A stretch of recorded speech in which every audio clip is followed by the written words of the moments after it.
Hola, bienvenido. Estás escuchando los podcasts de Dios Proveerá. Nos alegramos de que estés de vuelta. Hoy comenzamos el segundo semestre de nuestra escuela dominical, con una introducción a lo que será esta nueva etapa.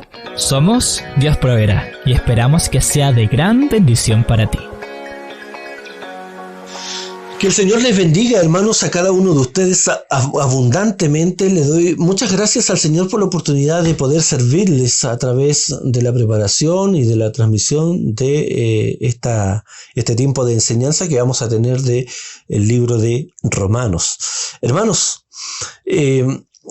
oramos al Señor entonces que Él pueda bendecir nuestra vida, que podamos crecer a la imagen del Señor a través del estudio de Romanos, que podamos disfrutar, que podamos conocer más a Cristo, que podamos ser más libres, que podamos tener más gozo después de poder estudiar la carta de los Romanos. Jesús dijo: conoceréis la verdad y la verdad os hará libre. La palabra del Señor es la única que va produciendo en nuestra vida verdadera libertad, va produciendo la luz que necesitamos para salir de toda oscuridad.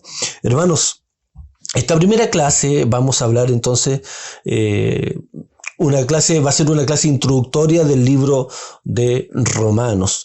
Y esto está muy conectado, hermano, con los que siguieron la escuela dominical durante el primer semestre, y va a ser mucho más fácil porque ahí ya tocamos varios conceptos que vamos a volver a repetir ahora. Pero en esta ocasión vamos a utilizar la teología bíblica y vamos a hacer un recorrido por todo el libro de Romanos para ir entendiendo.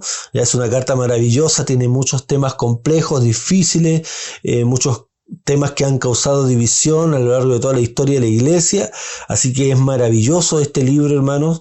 La epístola representa, en palabras de Lutero, hermano, el evangelio más puro, dijo el hermano Martín Lutero. Pero sin embargo, al igual que cualquier otro libro del Nuevo Testamento, hermanos, de cualquier otro libro del Nuevo Testamento, Romanos, fue escrito en un momento de la historia particular.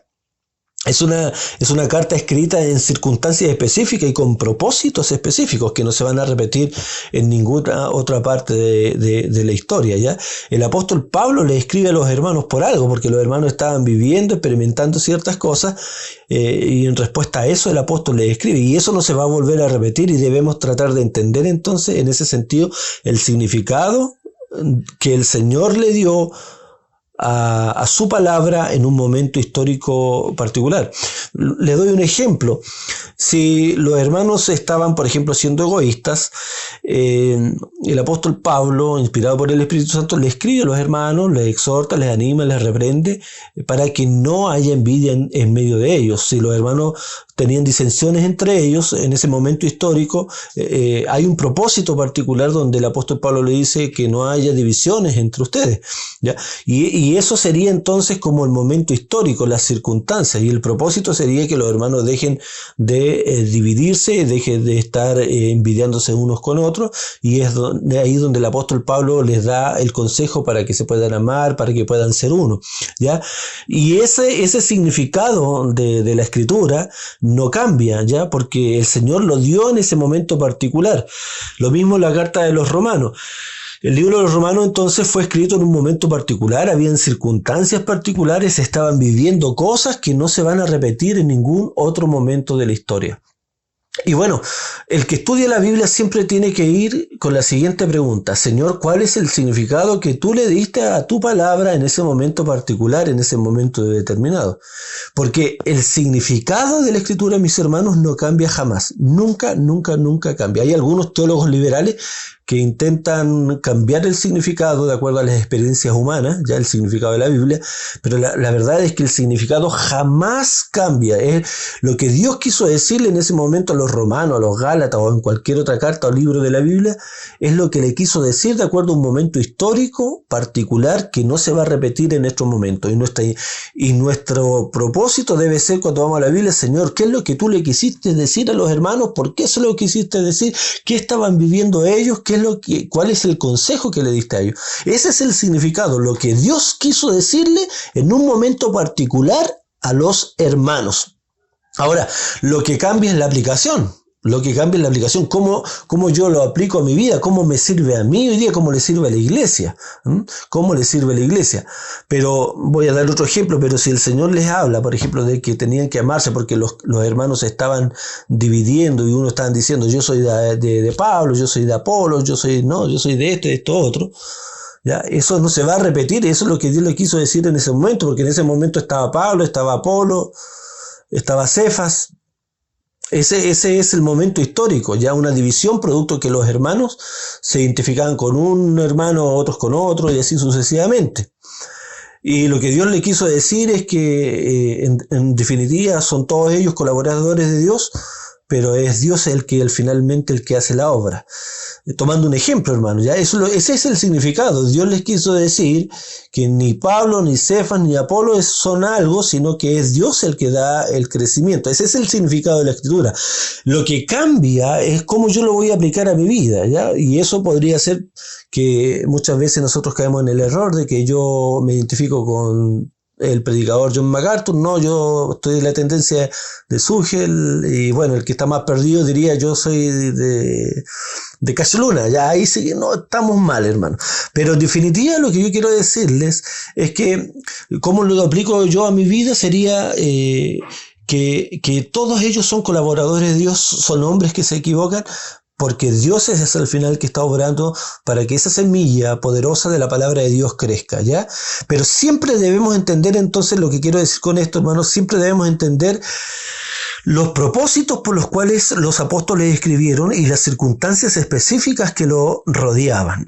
Eso es a modo de una breve introducción de por qué vamos a intentar conocer el contexto histórico en el cual fue escrito entonces el libro de Romanos a los hermanos que estaban obviamente en Roma. ¿Ya?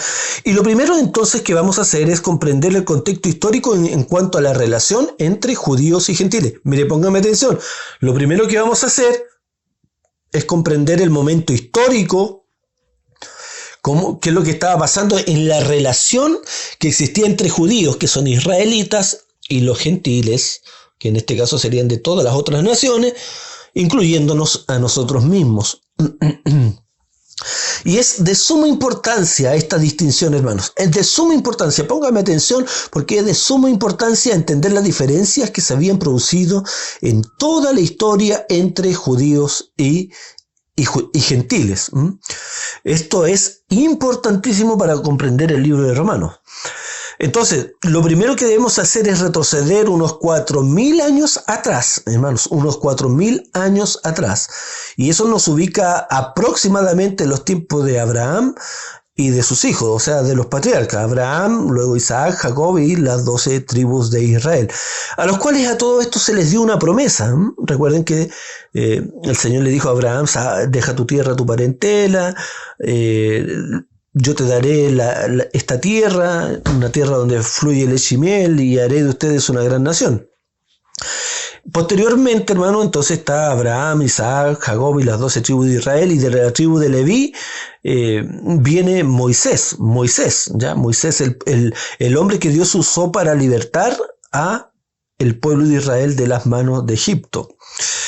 Y Dios, hermano, deja en claro a través del Pentateuco, de los primeros 5 libros de la Biblia, Génesis, Éxodo, Levítico, Número y Deuteronomio, a través de los primeros 5 libros de la Biblia, Dios deja claro que elige únicamente, escúcheme bien, Dios elige únicamente al pueblo de Israel para llevar a cabo sus propósitos redentores. Recuerde que el hombre había caído, Adán y Eva habían pecado, y Génesis, Éxodo, Levítico, Número y Deuteronomio de alguna forma nos cuentan el fracaso del hombre. En realidad el hombre fracasa, su corazón se vuelve malo producto del pecado que entró a través de Adán. Y Dios no, hermanos, no improvisó. Dios tenía un plan ya desde antes de la fundación del mundo, y había preparado y dispuesto al Señor Jesucristo para venir a morir por nuestro pecado y para que Él nos pueda traer verdadera libertad.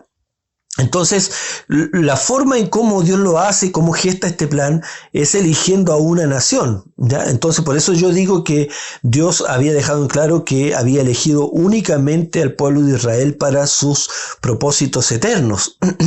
Todas las demás naciones habían quedado fuera, habían quedado excluidas, no los habían invitado a la fiesta.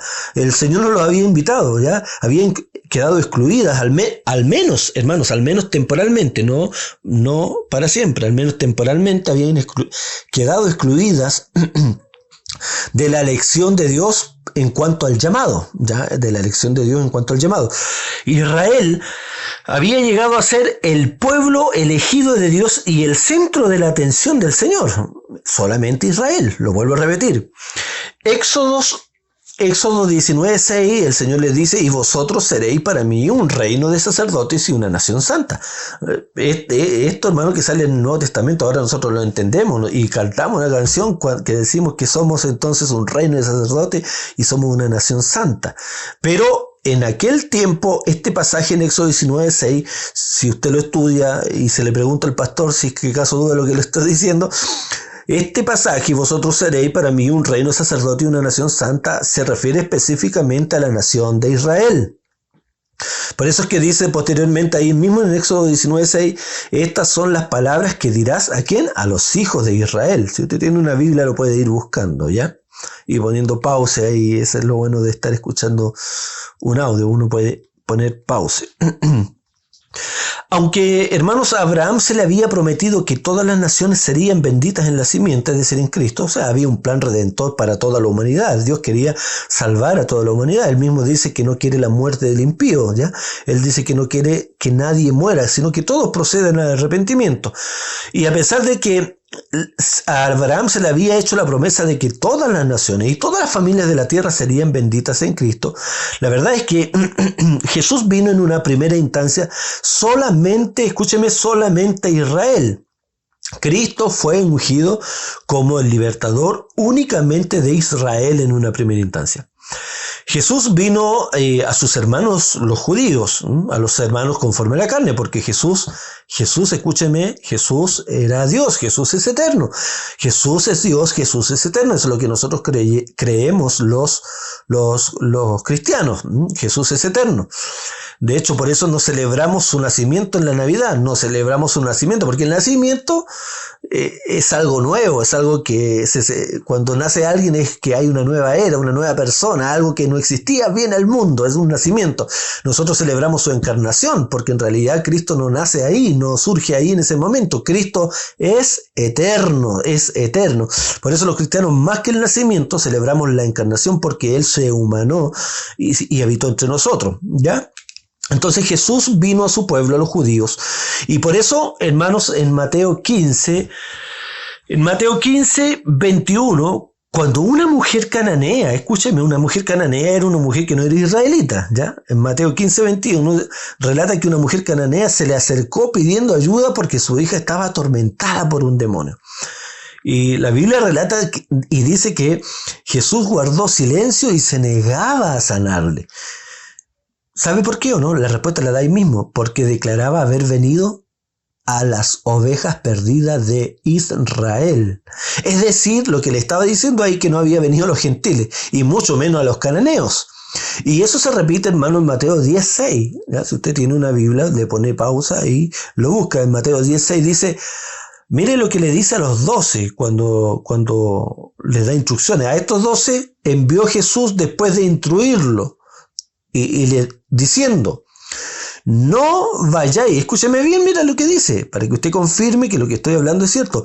No vayáis, le dice Jesús a sus discípulos, por el camino de los gentiles, y no entréis en ninguna ciudad de los samaritanos.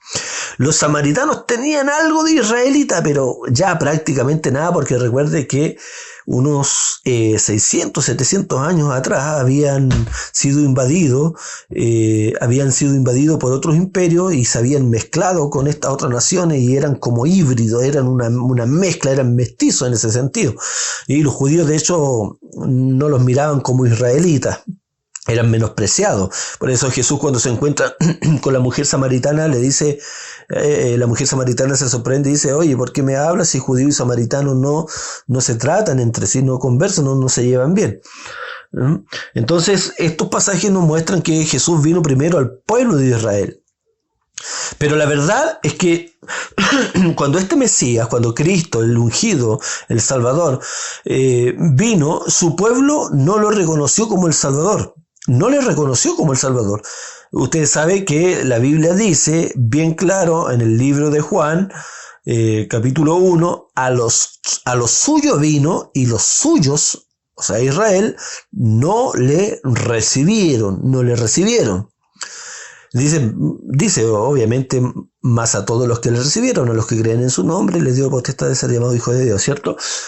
Lo que esto significa es que, escúcheme, que cuando los israelitas rechazaron la salvación, esta salvación se les fue dada a los gentiles por causa del rechazo.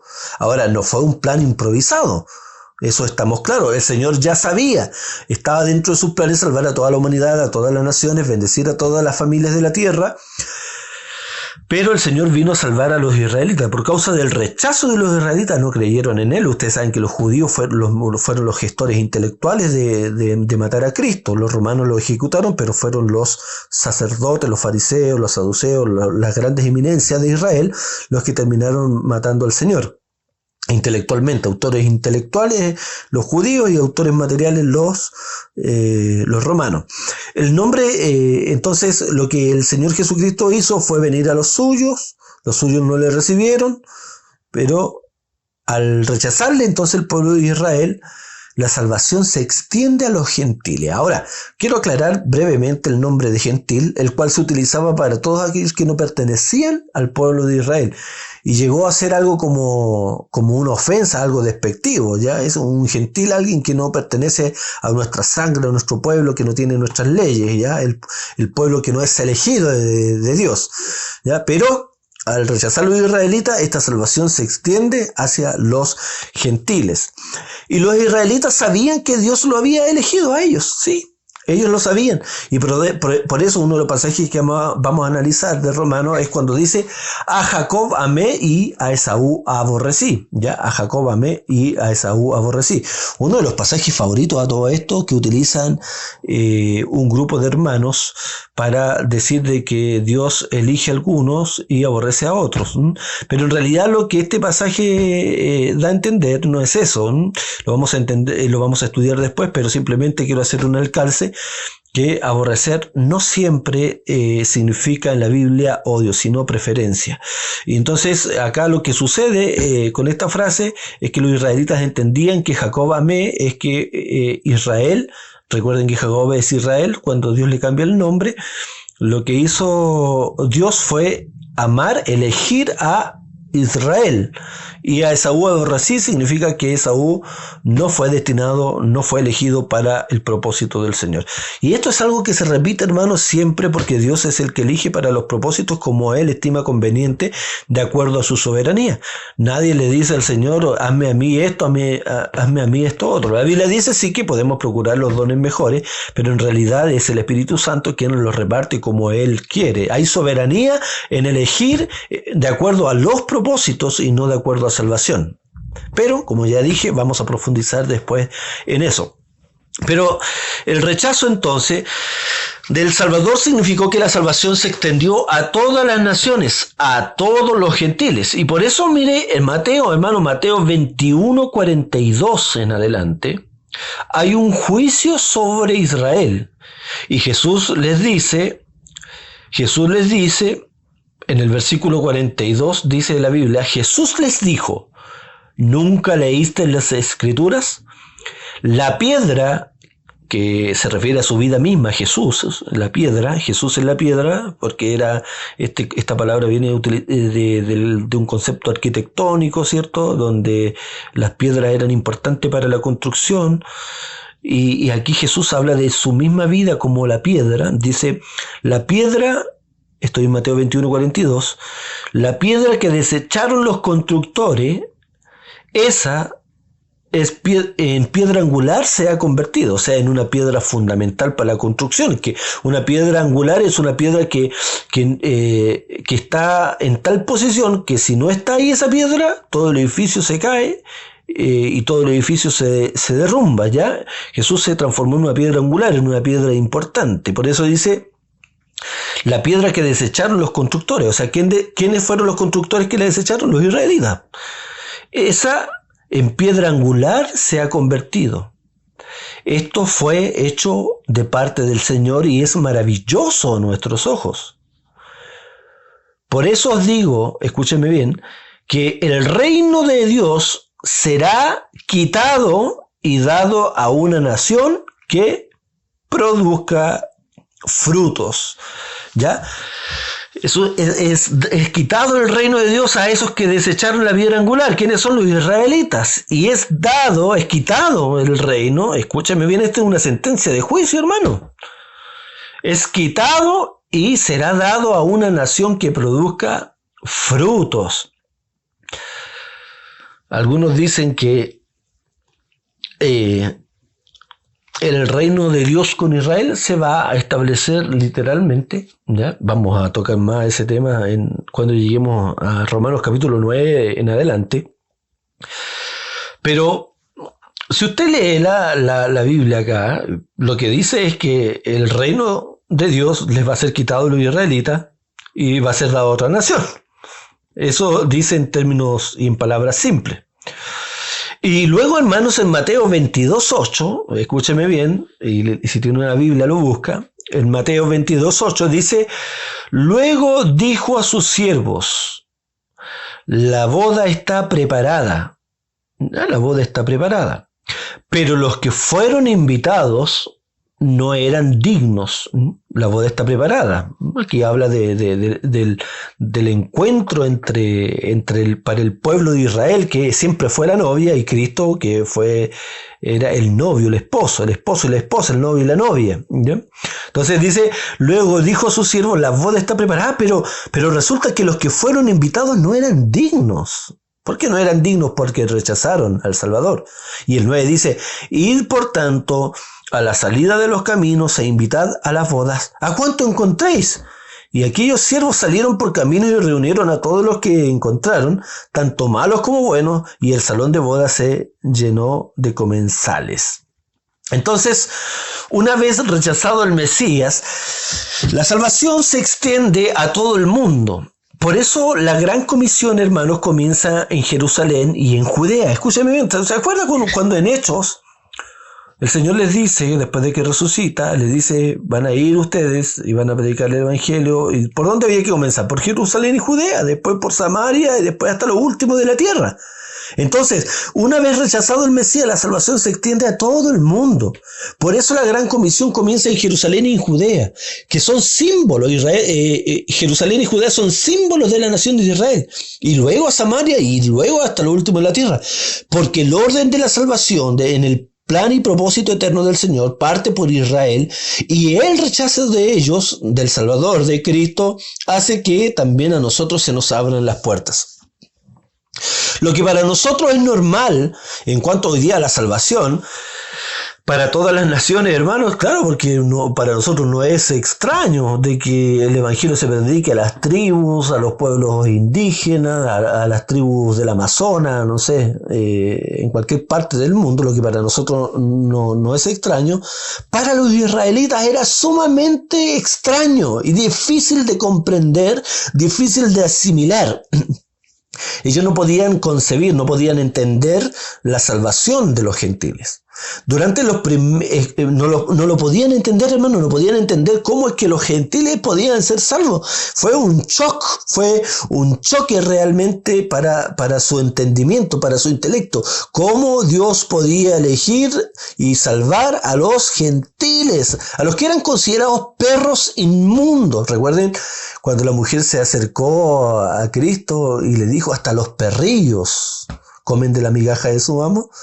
¿Ya? Porque así los judíos miraban a los gentiles. Era fuerte eso, hermano. Y durante los primeros capítulos de Hechos, la predicación se centró, hermano, si usted se fija y puede comprobarlo leyendo el libro de los Hechos, los primeros capítulos se centran solamente en la predicación a los israelitas. Y cuando los judíos comenzaron a enterarse que los gentiles estaban siendo salvados, fue realmente impactante. Mire, leamos el capítulo 10 del libro de los Hechos. Dice lo siguiente. Al día siguiente, ponga atención, al día siguiente, mientras ellos iban por el camino y se acercaban a la ciudad, Pedro subió a la azotea a orar como a la hora sexta. ¿Ya? Pedro subió a orar a la hora sexta. Tuvo hambre y deseaba comer. Bien, pero mientras le preparaban algo de comer, le sobrevino un éxtasis, ¿no? Un éxtasis que es como dejar de estar solamente con estos 5 sentidos, ¿ya? Sino que entra como un estado de éxtasis, por hermano, ¿usted me entiende? ¿Ya? Como en una visión. Y vio el cielo, ya en ese estado de éxtasis, como fuera de la normalidad del cuerpo y de los sentidos, ya vio el cielo abierto y un objeto semejante, dice, a un gran lienzo, ya como un lienzo. Imagínese una sábana, si no se imagina un lienzo, imagínese una sábana, un gran lienzo que descendía, bajando a la tierra por las 4 puntas. ¿Y sabe qué había en ese lienzo? El versículo 12 de Hechos 10 lo dice. Había en él toda clase de cuadrúpedos y reptiles de la tierra y aves del cielo. ¿Ya? Hermanos, esos animales, los cuadrúpedos y reptiles de la tierra, si usted se fija en la ley de Moisés, en el Antiguo Testamento, eran animales inmundos, por si acaso, ya animales inmundos que los judíos no los comían, animales que eran considerados sucios, inmundos, ¿ya? Y en este momento el apóstol estaba viendo una visión donde había como una sábana que estaba bajando del cielo y encima de esa sábana, lienzo, habían de estos animales inmundos. Y oyó ahí el apóstol una voz. Levántate, Pedro, mata y come. ¿Cómo el Señor le estaba diciendo, levántate, Pedro, mata y come, cuando la misma ley de Moisés decía que estos animales eran considerados inmundos y sucios y que no los podían comer? Por eso Pedro dice en el 14, más Pedro dijo, de ninguna manera, Señor, porque yo jamás he comido nada impuro o inmundo. De nuevo, por segunda vez llegó a él una voz. Y ahora el Señor le dice, mire, lo que Dios ha limpiado, no lo llames tú impuro. Dios había limpiado lo impuro. Y esto sucedió 3 veces e inmediatamente el lienzo fue recogido al cielo. Ahí se termina la visión. ¡Wow! ¡Qué maravilloso, hermano! ¡Qué maravilloso! ¿Y sabe qué le estaba diciendo aquí recién en Hechos 10?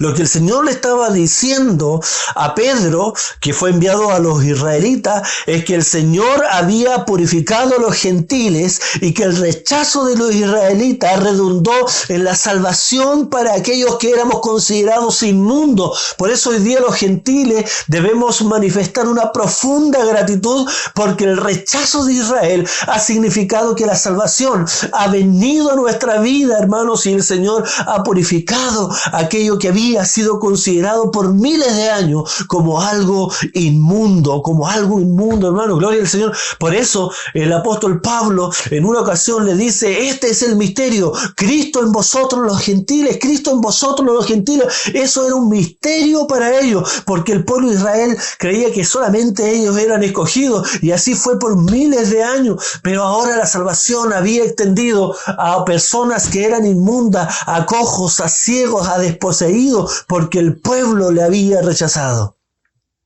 ¡Wow! ¡Qué maravilloso, hermanos! ¡Qué glorioso esto! ¡Qué glorioso esto, hermanos! Hermanos, el versículo 44 dice, mientras Pedro hablaba estas palabras, el Espíritu Santo cayó sobre todos los que escuchaban el mensaje.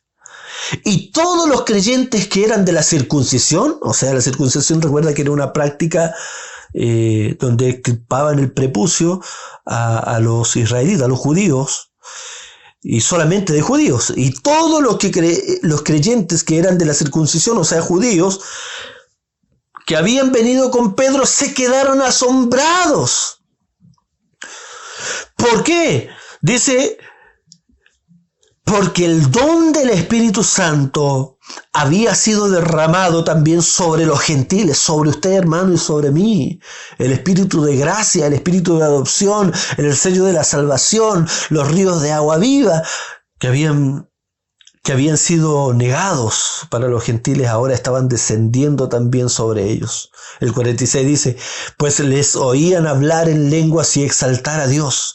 Entonces Pedro dijo, ¿puede acaso alguien negar el agua para que sean bautizados estos que han recibido el Espíritu Santo lo mismo que nosotros? Y mandó que fueran bautizados en el nombre de Jesucristo. Entonces le pidieron que se quedara con ellos unos días. ¡Wow! Gloria al Señor, hermanos, gloria al Señor, que la salvación vino a nosotros, naciones paganas, extraños, lejos de los pactos, lejos de la ciudadanía de Dios, lejos de las promesas. La salvación ha llegado a nosotros. Y por eso en Hechos, hermanos, 13:46, dice, entonces Pablo y Bernabé, Hechos 13:46, entonces Pablo y Bernabé, hablando con denuedo, dijeron, a vosotros, a la verdad, era necesario que se os hablase primero la palabra de Dios, mas puesto que la desecháis y no juzgáis dignos de la vida eterna, he aquí nos volvemos a los gentiles. Y esta palabra, hermanos, esta palabra continúa en el versículo 13 en adelante, dice, en Hechos, estamos en el libro de Hechos, y cuando ellos callaron, Jacob respondió diciendo, varones hermanos, oídme.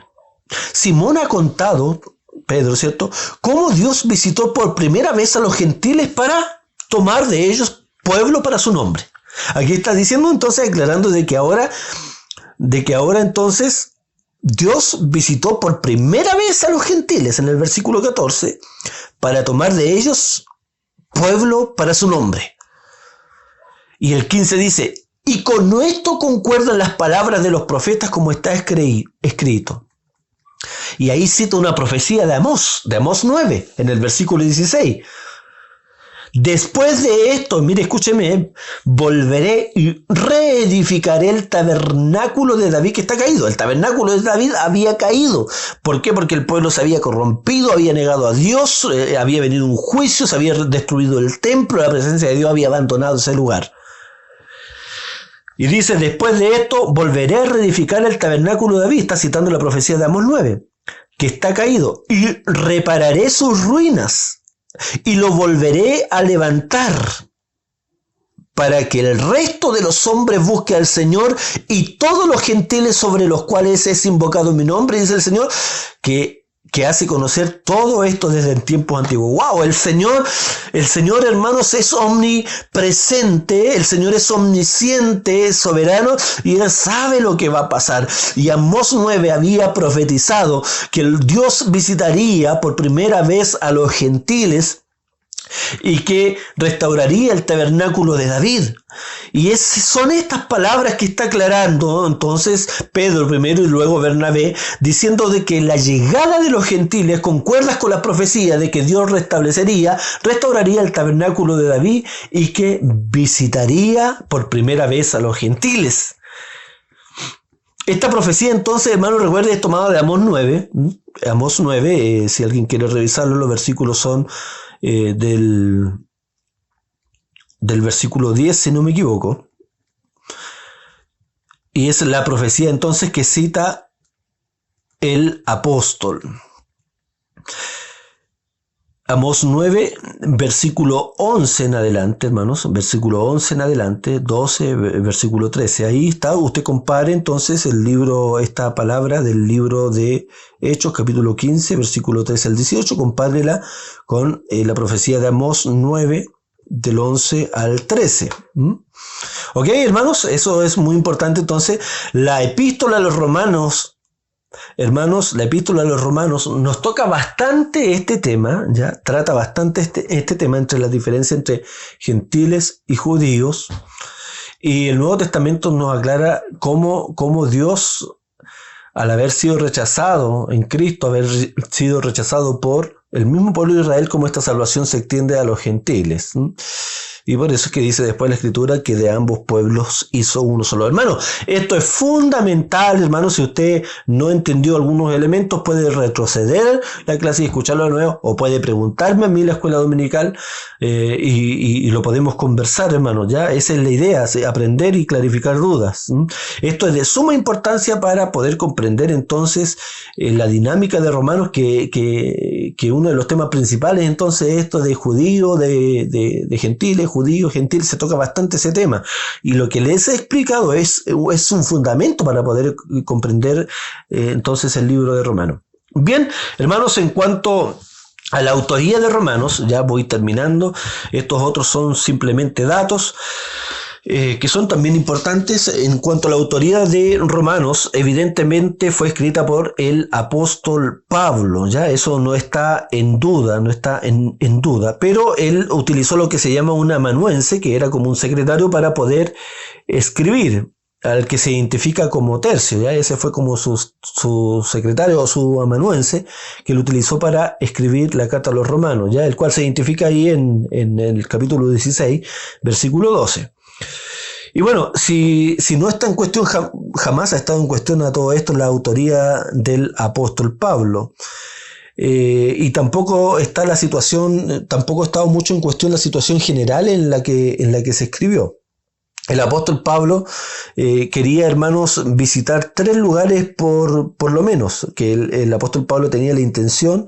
Nos cuenta ahí en el capítulo 15, versículo 22 al 29, que tenía la intención de visitar 3 lugares: Jerusalén, Roma y España, ¿ya? Y Jerusalén, cuando él escribió, estaba dentro de su próximo plan. Jerusalén, que iba a ser visitado por el apóstol Pablo antes de ir a Roma y antes de ir a España. Pablo había terminado de hacer una ofrenda, hermano, en ese momento cuando él escribió, había terminado, escúchenme, de recoger una ofrenda que en su mayoría eran gentiles. Y entonces se encontraba ahora camino ¿a dónde? Se encontraba camino a Jerusalén. Que Jerusalén, ustedes recuerden que estaban los judíos, los israelitas. Y él quería ir ahí. Se encontraba seguramente en Corinto, dicen algunos, en Corinto, en Grecia. Y él había logrado recolectar entonces una ofrenda para entregársela a los judíos que habitaban allí. Ahora, esta ofrenda evidentemente tenía un propósito de poder ayudar a los judíos que estaban en una situación de pobreza y de carencia, ¿ya? Pero la importancia de esta ofrenda va mucho más allá, hermano, que la satisfacción de esas necesidades materiales que tenían los cristianos pobres de Judea. Va mucho más allá. Pablo ve esta ofrenda, hermano, que le quería llevar a los judíos ahí en Jerusalén, como una forma de poder fortalecer esas relaciones frágiles que habían entre gentiles y las iglesias judías, ¿ya? Esta ofrenda es importante, y de hecho se toca en varias partes, hermano. En 1 Corintios 16, del 1 al 4, en 2 Corintios, el capítulo 8 y 9, se menciona esta ofrenda. Pablo quería recoger esta ofrenda y llevárselo a los hermanos judíos en Jerusalén, esta ofrenda que había recogido de los gentiles, pero era mucho más que para satisfacer entonces las necesidades materiales, sino lo veía como una forma entonces de fortalecer esas relaciones frágiles entre judíos y gentiles. Por lo mismo que yo les he dicho, ya, porque los judíos les era muy difícil entender entonces que los gentiles habían sido salvos. Y el apóstol Pablo tenía esa preocupación entonces de llevar, ahí en el capítulo 15, de llevar esa ofrenda, en el capítulo 15 de los Romanos, de llevar esa ofrenda a los santos de Jerusalén. La pregunta que se hacía el apóstol Pablo es: ¿aceptarán el regalo reconociendo que hay vínculos, que hay unidad entre judíos y gentiles como un solo pueblo de Dios? ¿O rechazarán al desconfiar de Pablo y las iglesias que muchos miraban que iglesias gentiles y iglesias sin ley? Estaba entonces esa duda entre los hermanos. Bueno, El propósito de la carta, hermano, ha sido bastante discutido el propósito de la carta. ¿Cuál es el tema central? Algunos han dicho que es el pecado, otros han dicho que es la caída, otros han dicho que es el juicio, otros han dicho que es el primer Adán, el segundo Adán, la justificación, y lo cierto es que todos estos son temas bastante relevantes y que ocupan un gran lugar en la carta a los romanos. Sin embargo, ninguno de ellos, hermanos, a lo mejor ocupa como el lugar más preeminente, pero sin embargo todos ellos pueden ser abarcados desde una palabra que ya la hemos mencionado, desde la palabra evangelio, Principalmente ahí se utiliza en la introducción, en el capítulo 1.1, ¿ya? En la conclusión también, en el capítulo 15, versículo 16 y versículo 19. Pablo comienza y termina la clase utilizando entonces el concepto de evangelio que ya hemos visto de forma bien contundente, que significa una buena noticia, y hemos visto de por qué significa una buena noticia. Y de hecho uno de los versículos más conocidos, ¿cierto?, de la carta es porque no me avergüenzo del evangelio. Y también él dice al principio de la carta, he sido constituido para poder llevar el evangelio. Entonces, es cierto que Pablo pasa a hablar de cómo se relaciona la salvación o la distinción entre judíos y gentiles o la justificación por la fe, y que cada uno de estos temas ha sido propuesto y está dentro de la carta. Sin embargo, el tema principal, hermanos, es el evangelio, es la buena noticia. Y todos estos otros conceptos y temas están involucrados dentro de la buena noticia, dentro del evangelio. Ya ese es el tema central de la escritura. Muy bien, hermanos, ya vamos en los 40 minutos y la verdad es que se nos ha ido el tiempo, me he pasado. De hecho, me había comprometido que no iban a ser tan largas las clases porque es muy difícil a veces estar tanto rato poniendo atención. Pero estos son algunos elementos fundamentales, hermanos, para que comencemos entonces a estudiar la carta a los romanos, hermanos. Espero que usted haya podido entender, que el Señor les bendiga mucho. La próxima clase vamos a entonces a ir avanzando. Vamos a tratar de avanzar de 22 versículos, porque si no nos va a alcanzar el tiempo. Considerando las clases de los días domingo y considerando la cantidad de versículos, yo creo que podríamos alcanzar a hacer 22, 23 versículos por clase, ¿ya? Así que esta ha sido una clase introductoria para comprender algunos elementos importantes, hermanos, del por qué el apóstol Pablo va a escribir tanto acerca de los judíos y los gentiles, y de cómo Dios gesta, desarrolla y concluye su plan redentor en relación al pueblo elegido y en relación a los que no habían sido elegidos por el Señor. Esto es fundamental, hermanos. Y bueno, la próxima clase entonces nos espera la introducción, pero no la introducción al libro de Romanos, porque esa ya la hicimos hoy día, sino la introducción que está dentro del mismo dentro de la misma carta. Vamos a hablar entonces posiblemente el capítulo 1, del versículo 1 al 17, donde el apóstol Pablo escribe el prefacio, luego la acción de gracias y el propósito de la carta, el tema de la carta, y también vamos a tratar el discurso del el lenguaje el concepto de justicia que utiliza el apóstol Pablo, ¿ya? Bien, hermanos, espero que haya podido ser claro. Sé que el libro de Romanos es una carta bastante difícil, hermano, maravillosa, pero difícil, y hay que comprender varias cositas, y para eso estamos, ¿ya? Posiblemente hay cosas que no queden claras, hermano. Por favor, estamos para servirles. Nunca va a ser una molestia el conversar, el contestar, todo lo contrario va a ser siempre una bendición. Si son 10 veces, 20 veces, hermano, no se preocupe por eso, que siempre va a ser una bendición poder servirle al Señor, poder servirle para usted. El Señor ha hecho que por gracia hoy día pueda hablar de su palabra, y es un privilegio dar gratuitamente lo que gratuitamente Él me ha dado. Hermanos, que el Señor les bendiga abundantemente a cada uno de ustedes. Gracias por escucharnos. Que Dios te bendiga grandemente. Recuerda que puedes compartir esta clase con tus amigos y familiares. Síguenos en nuestras redes sociales. Búscanos como Iglesia Dios Proveerá. Nos vemos.